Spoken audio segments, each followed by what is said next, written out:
11 A 2211 هاورانام پشت پەردە یا پشت ساحنەیە فیلمە سینەمایی کاوان کارێک لە دەرهێنەری خەڵکی شاری سنە کاک سالمە سەڵەواتی هەر بۆیە تەک کاک ئەشکانە ساعت پەنا گەرەکمانە قسە بکەین کە دەسیاری یەکی کارگەردان یا یارمەتیدەری دەرهێنەرە و بەرنامە ڕێژەیە کارەسە کاکەشکان گیان سڵام و ڕێز مانینەوەی لە ئەوڵە حەزەکەم خۆت بوو بینەرانمان بناسنی کە چەند ساڵە خەریک کار سینەماییت و هەر بژە خۆتیش خەڵک کوێنەی سڵام ئەرزەکەم من ئەشکان ساعت پەنام هەر خەڵ شار سنەم و لەسرم کاریشە و بە عنوان دەسیاریەک و بەرنامە ڕێز هاتکەم هامەتە کاکە ساڵم ئەم کارە چەند ڕۆژە دەسی پێکردەوە هانە چه مەرحەلێ و چه خۆناغێک دەم کارە تقریبا ئیمڕۆ جەلسەی 24مانە و شاید نایەتەن 4 ڕۆژتر ئێمە بتانین بازم زەبتمان هەست و 4 ڕۆژتری تر احتمال فرە تواوەوێت کارەکە تایسەیەکە شکر بخوا خاص بووگە طبق بەرنامە چووگینە سەبەرەوە و بە کۆمەک ناڵەکان کە حوزوریان هەست و مدیریەتی خۆدای سالم تانیکمانە فرە خاص پرۆژەکە بووینە بەرەوە خۆشبەختانە هەم عەوامڵ هەرکە لە پۆست خۆیان و هەم کاکە سالم بە عنوان کارگەردان ڕازیە تا لە چتکلێک کە تایسە گیریاگە شکر بخوا فرە خاص بووگە و ئیشەڵام 4 ڕۆژێ ئەمانیشەوە ماگەسە و مانیشە هەر بۆ جۆرە خاص سەبت بێت هامە خزمەتی کاک ئارمینە پور محەممەدی بەڕێوبەری بەرهەمهێنان و بەڕێوبەری پلان یا مجری تەمەم مدیریت تەولیدە فیلمەگەزەوەی کە مێوەش قسەکەین فیلم خەریکە تۆمارە کرێەوە هاینە پشت پەردەی فیلمەکە سلام عەرزەکەم کاگەسینە عەزیز بەخێراتن بۆ لای ئێمە من ئارمینە پور محەممەدم ئەیسە دانیشتووی سینەمە لە ساڵەتەن من هەورامی زوانم حدود بە 15 تا 16 ساڵ من خەریکم کار سینەماکەم لە بەشی دەرهێنەری و لە بەشێک مدیر تەولیدیە و حدود 100 پرۆژە من مدیر تەولید بووگەم لە سینەمایی لە سریاڵ لە تەلەفیلم و لە کورتە فیلم چەندەمین کارێک کاک سالم ئەزانن چەندەمین کار کوردیە ئەگەر ئەشتوانەکەم کار فارسیانی شەسوانیە بەڵێ کاکە سالم یەک کار فارسی هەست تاوجێگەکە من بزانم و فکرکەم ئەمەیترێتە سێوەمین کارێ بۆڵندیان کە هیتر کوردیە زوان کارەکە کوردیە یەک دانەکار بە عنوان بەناوێ پدەرانەوە ئەو فارسی بووە فیلمی کاوان ئێمە فیلمەکە لە هەرچی بابەتەوە کوردیە ینی لە ئەوامەڵ لە کەسکەلێکە هەنە بەردووربینەوە کەسکەلێکە هەنە پشتووربینەوە لوکیشن گەلێکە کل لوکیشنەکانی لە سنە پێیا بووگە ینی خارجی و داخلی کولن ها لە سنە فیلم بەرداریەوێت فیلمە ژانری چەسوە بوو چه بەردەنگ و مخاتەبێک زیاتر دروستکریا ژانڕێک اجتماعیە تۆ زانی بێژی بۆ کل ئەخشارە جامعام کارە دروستکریاگاوە خۆم ئیسەکردنا ئەوامڵیم و لە ئەحساسەکەم ئەگەر لە ئایندە بڵاو بێتەوە ئەم فیلمە اتفاقات گەل خاسی بۆ کەفێ و مخاتب فرەی ئەوێت ینی تووە ڕەنجە سنیەکانەتان لەو فیلمە لەزەت بوون فیلمەکەش لە مورد شخصیەتێک سندروم داونیە و هەست دایک شخصیەتێک سندروم دامی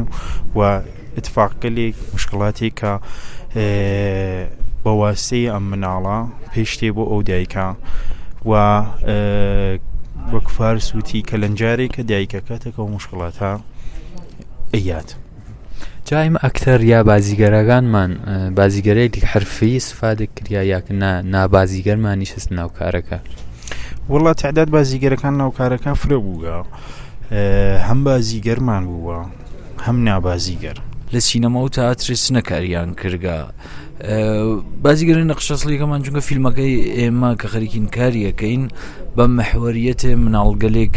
سندرۆم داونیەوە هەست نەخشەسڵی فیلمەکەمان ناڵێک سندرۆم داونە کە قەبلەن سابقەی بازیگەری نەوگە کاوان بە عنوان ناڵە سندرۆم داونیەکە کە محەممەدی ناوە نابازیگەرە و بە فەراخان پێیا بووگە ئەم شخصیەتە نەخشگەلی ترکە لە کنار ئەوە نەخشگەلی عەسڵین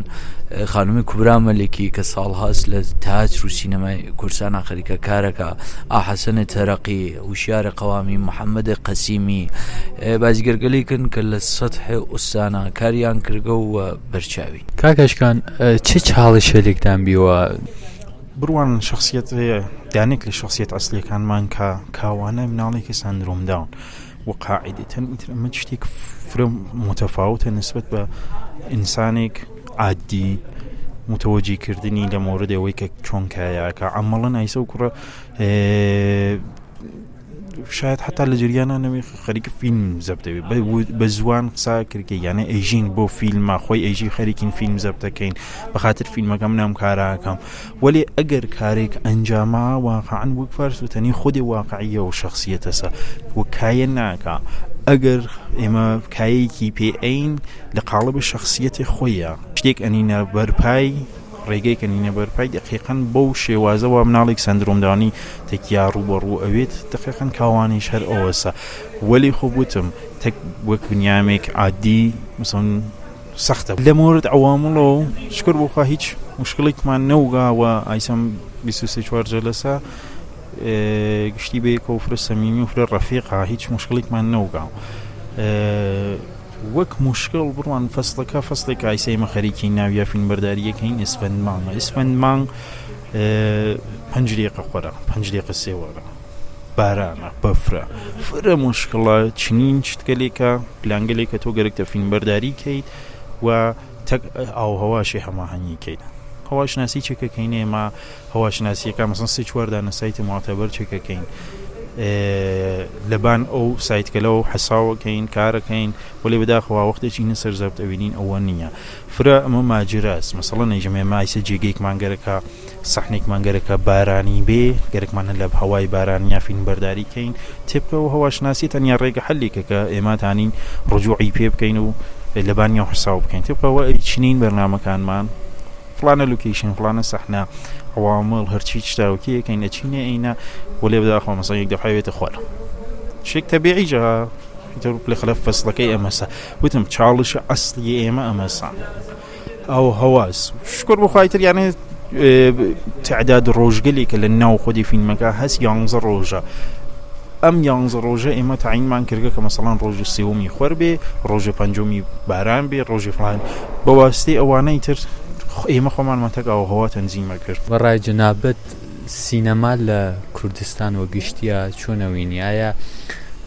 سینەماگەرەکانمان چالاکن فعالن کارەکەن بە نەزەرت داهاتووی سینەمای کوردی داهاتوویک باش ئەوینی وڵا 100% ئایسا سینەمای کە لە کورسانە هەست گەرەکم بووی بیژم سنا وەلێ ئەو شارەکان تریش گشتیان فعالن کارەکان فرەفرەیش خاص کارەکان دوای ئەوە ئەهەمیەتێک ڕێزەی فرەتر بدرگێ بە شارەکە قەتعاً 100% جواوی لێ ئەگرن و وەک بیر و باوەڕ خۆم ئەرێ نەسڵێک لە فیلمسازگەلێکە ئیسە خەریکە ئیزافا بێ بەجان فیلمسازگەلێکە هەن فرە خاسترە وەلێ ئەمانە ئاموزشی گەرەکە فێربووکردنی گەرەکە شرایەتێکی گەرەکە کە مناڵگەلە بتانن لە ناویە فێر بن بخۆینن شکلیە بوویت من معتەقدم کە واقعاً شرایەتی هەست ئێرە